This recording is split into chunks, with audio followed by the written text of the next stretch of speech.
Lesson 4 on simple harmonic motion for year 13 physics. This is a slightly longer lesson compared to the other two. This one's on the reference circle. So, the circle that is associated with simple harmonic motion is called the reference circle, and the center of the reference circle is the origin of a set of axes that represents the equilibrium position. So that's equilibrium position, and that's your reference circle. Now the radius of the reference circle is the amplitude of SHM.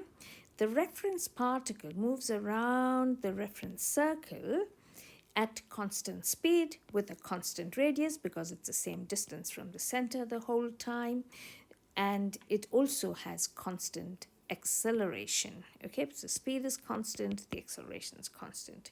Now the angular speed is also called angular frequency. Now while the reference particle goes around the reference circle, the simple harmonic motion particle goes up and down in simple harmonic motion. Now, when the reference particle completes one complete swing, one whole circle, the simple harmonic motion particle would have completed one oscillation. Okay, now both the reference particle and the simple harmonic motion particle have the same period and the same frequency. And however, what we need to keep in mind, even though the reference particle has the same radius, the same speed, the same acceleration, the displacement, velocity, and acceleration of the SHM particle are always changing. They are not constant. However, the maximum values of displacement, velocity, and acceleration of the SHM particle, these are the constant values of the reference particle. So, your maximum displacement is the radius of the circle, which is the amplitude. Your maximum velocity is given as A omega, where A is the amplitude, omega is the angular frequency. And your maximum acceleration is A omega squared.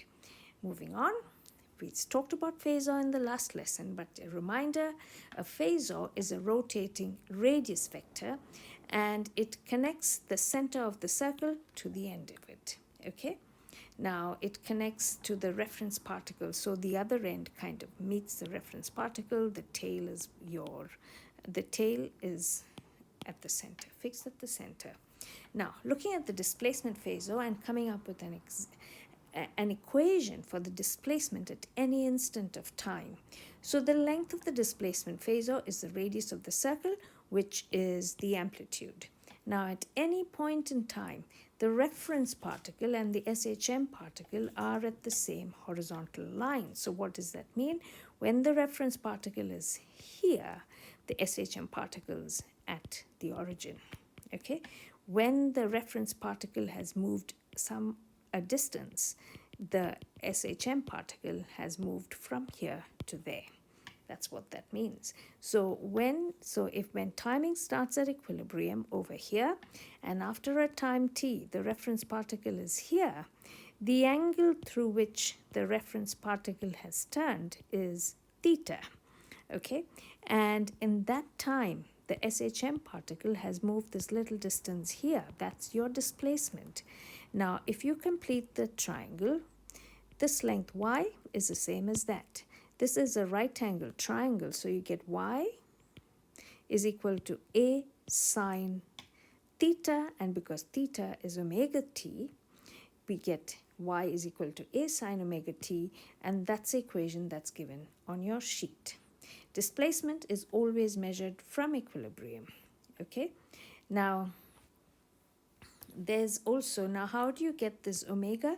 Omega is 2 pi f, or it's 2 pi over t.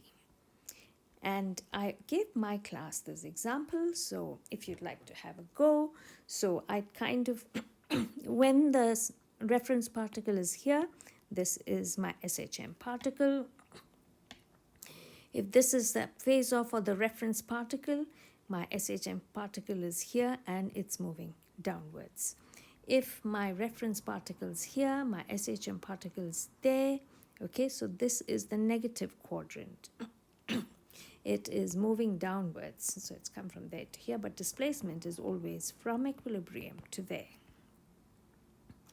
And another one, so if my reference particle is here, my SHM particle is here, but because it's in this quadrant, it's actually moving upwards. It's below equilibrium, but moving upwards.